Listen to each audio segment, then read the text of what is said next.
धर्म की व्याख्याएं, धर्म के स्वरूप और धर्म के फलों को लेकर के चर्चा स्वाध्याय के रूप में हमेशा होती रहती है। जो धारण किया जाए सो धर्म है। क्या? जो धारण किया जाए सो धर्म है। धर्म केवल विचार मात्र ही नहीं है, धर्म विचार के साथ आचरण से भी जुड़ा होता है। वैसे तो धर्म की व्याख्या में वस्तु के स्वरूप को धर्म कहा जाता है। वस्तु का स्वरूप यथार्थ है और अपने परिणमन के अनुसार है, और जब उसकी व्याख्याएं आगे बढ़ती हैं तो धर्म के स्वरूप को कई आयामों में परिभाषित किया जाता है। ऐसा धर्म जिस जीव के जीवन से जुड़ता है, वह धर्म किस रूप में फलदायी होता है? संसार सुख को भी करता है और निर्वाण को भी दिलाता है। धर्म करत संसार सुख, संसार के सुखों को भी करता है। धर्मात्मा का प्रयोजन संसार सुख नहीं है, धर्मात्मा का प्रयोजन तो परमार्थ है, कल्याण है, शांति है, आनंद है। लेकिन जब तक कल्याण पूरा का पूरा नहीं हो जाता है, जब तक निर्वाण की प्राप्ति नहीं हो जाती, तब तक वह धर्मात्मा कहीं परेशान नहीं होता, कहीं उसे किसी चीज का अभाव मालूम नहीं होता। क्यों? क्योंकि धर्म के भावों से आने वाले पुण्य को सातिशय पुण्य कहा जाता है, और सातिशय पुण्य का मतलब ये होता है कि वह उस जीव को संसार की सुख सामग्रियां तो दिलाएगा ही दिलाएगा, परमार्थ से मोक्ष मार्ग को प्रशस्त भी करेगा। तुम्हारे पुण्य के उदय से तुम्हें भरपूर धन धान्य मिलेगा, लेकिन उस मिले हुए धन में एक फायदा आपको ये रहेगा कि आपका धन अच्छे कार्यों में लगेगा, व्यसन और बुराइयों में नहीं जाएगा। आने वाला पैसा तो खर्च होता ही है, होता कि नहीं होता? आया हुआ द्रव्य तुम्हारे पास स्थायी रहेगा क्या? नहीं। लक्ष्मी आती जाती रहती है ना? सरस्वती के बारे में अलग कहा, लक्ष्मी के बारे में अलग कहा। सरस्वती की जहां पर मुद्रा दिखाई जाती है तो वह बैठी हुई दिखाई जाती है, और लक्ष्मी के लिए दे तो रही है आशीर्वाद, लेकिन पैर खुले रखे हैं वो अपने। ये आशीर्वाद कब कहां चला जाएगा तुमको पता ही नहीं चलेगा। वो तो आशीर्वाद बांटने के लिए तैयार है, लेकिन कहां चला जाएगा ये किसी को पता नहीं। लक्ष्मी की मुद्रा में पैर खुले हैं, जाने को तैयार है, और सरस्वती जहां पर आई है वो टिकाऊ है, टिकी रहती है। इसलिए विद्वान की कीमत जिंदगी भर रहती है, और धनवान की कीमत तभी तक रहती है जब तक कि उसके पास में धन है। अगर उसका धन चला गया तो अड़ोसी पड़ोसी तो छोड़ो, गांव बस्ती वाले तो छोड़ो, परिवार वाले भी कहते हैं कि अब भैया इनसे काम बनने वाला नहीं है। द्रव्य आपकी मेहनत से तो आता है, लेकिन ध्यान रखना अकेली मेहनत से नहीं आता। अगर तुम कुछ धर्म का कार्य कर रहे हो तो द्रव्य जरूर आएगा। सुबह से लेकर शाम तक भी बैठा रहे कोई, और अगर उसका पुण्य का योग नहीं है तो काम बनेंगे नहीं, काम बनेंगे नहीं। और अगर धर्म का कार्य कर रहा है तो जरा सी भी मेहनत करे तो उसे सफलता मिलने लगती है। धर्म का कार्य करना पड़ेगा। आप सुबह उठ करके सीधे सीधे दुकान पर जाके बैठ जाओ, सीजन है, ऐसा है, वैसा है, ये है, वो है, चले जाओ, बैठ जाओ। थोड़ा सा पुण्य रहेगा तो चलता रहेगा काम, बिना पूजा पाठ के भी चलता। अगर पुण्य पल्ले में है तो बिना पूजा पाठ के भी थोड़े दिन काम चल सकता है, लेकिन ज्यादा लंबे समय तक चलने वाला नहीं। और अगर पूजा पाठ करके संतोष भावों से पुण्यार्जन करते हुए आप फिर अर्थ पुरुषार्थ करते हो तो तुम्हारी गाड़ी अटकने वाली नहीं, काम तुम्हारा बनेगा और अच्छे तरीके से बनेगा, बढ़िया बनेगा। क्यों? क्योंकि पुण्य काम करता है। द्रव्य के अर्जन में भी पुण्य काम करता है, आए हुए द्रव्य के संरक्षण में भी पुण्य काम करता है, आए हुई द्रव्य की बढ़ोतरी में भी काम करता है। और व्यक्ति जब धर्म के कार्य करके अपना अर्थ पुरुषार्थ करता है तो उसमें उसको संतुष्टि भी रहती है,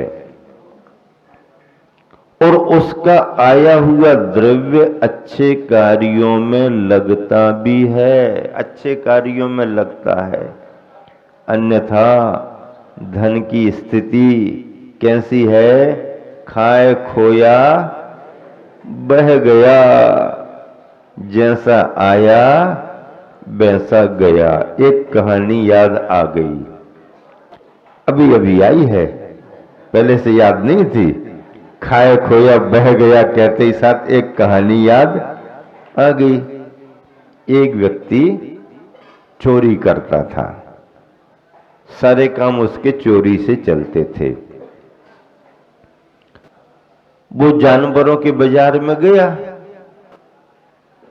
उसके मन में आया कोई एक आध जानवर हाथ लगे तो ले जाएं। अब वो देखता रहा, देखता रहा, देखता रहा, देखता रहा, कुछ समझ में नहीं आया। अब ठीक है, ऐसा हुआ वैसा हुआ, और वो जानवर को चुराने की फिराक में था। लेकिन ऐसे थोड़ी जानवर मिलता है, ऐसा जानवर नहीं मिलता। तो उसने पूछा कि भाई ये क्या है, कैसा है, ये क्या है, कैसा है? तो महंगा महंगा समझ में आ रहा था। उसने कहा अपन खरीदेंगे थोड़ी, अपन तो चुराएंगे। घूमते फिरते अब उसको एक घोड़ा हाथ लग गया, घोड़ा चुरा करके वो भाग गया। अब किसी दूसरी जगह उसको बेचना था। अब बेचना था तो इसको तो कुछ अंदाज था ही नहीं, क्योंकि ना वो उसकी प्रकृति जानता था, ना उसकी कीमत जानता था, ना ये जानता था, ना वो जानता था। चुरा करके ले गया। अब ले गया, बाजार में खड़ा कर दिया। लोग आने जाने लगे, पूछने लगे, क्यों भाई साहब, बेचने को आए हो क्या? हाँ बेचने को आए हैं। तुम्हारा ही है? हाँ हाँ हमारा ही है। अच्छा है? हाँ अच्छा है। कितने का देते हो? कितने का देते हो? तब उसको ये कुछ अंदाज ही नहीं था बाजार का, कितनी क्या कीमत हो सकती। तो वो कहने लगा, आप बताओ कितने का खरीदोगे, आप बताओ कितने का खरीदोगे। तो सामने वाला सुन के आश्चर्य में पड़ जाता, भी यार ये कैसा बेचने वाला है, हमसे ही पूछ रहे इसकी कीमत क्या है। ग्राहक यहां वहां हो जाते, समझ में नहीं आता। एक व्यक्ति इस चीज को नजर कर रहा था, देख रहा था कि क्या कर रहा, कैसा कर रहा।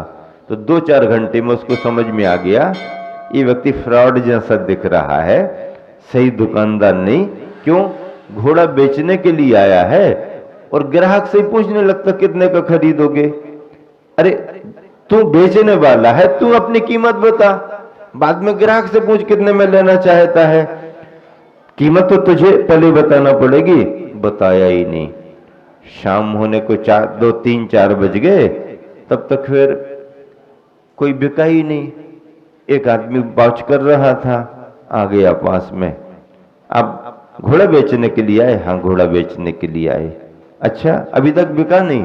नहीं नहीं बिका नहीं। क्यों, ग्राहक नहीं आए क्या? ग्राहक तो आते हैं, फिर सौदा नहीं पटा क्या? नहीं नहीं, वो बात नहीं हो पाई है। अच्छा अच्छा, तुम्हारा ये घोड़ा कितने का है, कितने का बेचना चाहते? उसने कहा तुम कितने का खरीदना चाहते? अच्छा, बोले मुझे बताना पड़ेगा। हाँ, तुम्हें बताना पड़ेगा। ठीक है, मैं घोड़े की कीमत बताऊंगा तो, लेकिन कीमत तब बताऊंगा जब उसकी चाल वगैरह मैं देख लूं। पहले उसको घुमा करके तो देखूं कैसा चलता है, उसके बाद में कीमत बताऊंगा। अच्छा, ऐसा ही तो होता है। घोड़ा खरीदने वाले पहले घोड़े को घुमाते हैं, दौड़ाते हैं, उसके बाद में फिर आकर के कीमत बताते हैं। अच्छा अच्छा, तो भैया लो ये लगाम पकड़ो, आप घोड़े को घुमा करके देख लो। उसने लगाम ली, अपने पास में, उसके पास में पहनने की टूटी चप्पलें थी। कहा इन चप्पलों को तुम संभालो। और चिलम पीता था, तो बोले चिलम को भी अपने पास रखो, हम घुमा करके आते हैं। खुशी खुशी, अब तो ये जो दाम बताएगा उससे ज्यादा ही मैं बताऊंगा, जितना ये बताएगा ना उससे ज्यादा बताऊंगा, फायदे में रहूंगा। ऐसा कह के उसने घोड़ा थमा दिया। उसने बस घोड़े को देखा, घोड़े पर बैठा, चलो चालू कर दिया। अब घोड़ा चलने लगा, दौड़ गया, ये गया वो गया, इस गांव उस गांव, वो तो निकल गया, भाग गया। अब जो बैठा है अब आएगा वापस, जितना बताएगा उससे ज्यादा ही बताएंगे, जितना बताएगा उससे ज्यादा ही बताएंगे, जितना बताएगा उससे ज्यादा ही बताएंगे। घंटे, 2 घंटे, 3 घंटे, सारे बाजार वाले वापस होने लगे, वापस होने लगे, वापस होने लगे। पूरा मैदान खाली हो गया, सब वापस हो गए। आखिरी में झाड़ू बुहारू लगाने वाला आया। बोले भैया क्या बात है, तुम यहां कैसे खड़े हो? बोले बस हमारा घोड़ा बिकने वाला है। घोड़ा बिकने वाला है? कहाँ है तुम्हारा घोड़ा? वो घोड़ा घूमने के लिए गया है, लौट करके आने वाला है। लौट करके आने वाला? अच्छा अच्छा, ठीक है ठीक है, कोई बात नहीं। फिर हो गया, फिर आया, वो अपना काम करता रहा, फिर बाद में आया। बोले चलो अब जाओ, हो गया ना तुम्हारा? ठीक है, हमारा घोड़ा। अब वो क्या कहे, तो कुछ नहीं बोल पाया। अब उसको समझ में आ गया कि जो आदमी गया लेकर के, अब वो लौट करके आने वाला नहीं है। अब ये भी वापस जाने लगा, झाड़ू बुहारू लगाने वाला। तो कहने भैया चलो तुम्हारा हो गया? अब कहने लगा हाँ ठीक है, हमारा बिक गया। बिक गया? कितने में लाए थे, कितने में बिका? तो कहने लगे जितने में लाए थे उतने ही में बिक गया। क्या? कितने में लाए थे? जितने में लाए थे उतने में बिक गया। अरे जितने में लाए थे उतने, ऐसा भी कोई व्यापार होता है क्या? जितने में लाए थे उतने में बिक गया। कुछ फायदा, प्रॉफिट, कुछ मुनाफा तो हुआ होगा। मुनाफा? भैया बात तो सही है कि जितने में लाए थे उतने में बिक गया। अब मुनाफा की बात पूछते हो तो मुनाफा में मुझे ये टूटी चप्पलें और ये चिलम मिली है। क्या मिली? चिलम और टूटी चप्पल मिली, बाकी तो जितने में लाए थे उतने बिक गया। मतलब चोरी का धन चोर ही चुरा करके ले गया। उसकी मेहनत की कमाई नहीं थी, पाप की कमाई थी, अनीति अन्याय की कमाई थी। तो जैसी उसकी कमाई थी वैसा ही उसका चला गया। आचार्यों ने कहा है चाहे द्रव्य कम कमाओ चाहे ज्यादा कमाओ, न्याय नीति से कमाओ। पाप की कमाई और पारा कभी पचता नहीं है। वह दूसरों की नजर से बच जाए पर भगवान की नजर से बचता नहीं है। पाप और पारा कभी पचता नहीं है। ऐसी भावनाओं को ध्यान में रखते हुए, ग्रंथों की बातों को ध्यान में रखते हुए इस दोहे को याद रखें कि धर्म करत संसार सुख, धर्म करत निर्वाण, धर्म पंथ साधे बिना।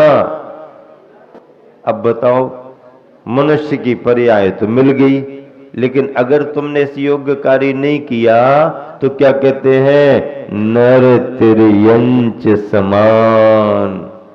पशु पक्षियों में और इंसान में फिर कोई फर्क नहीं रहा, कोई अंतर नहीं रहा।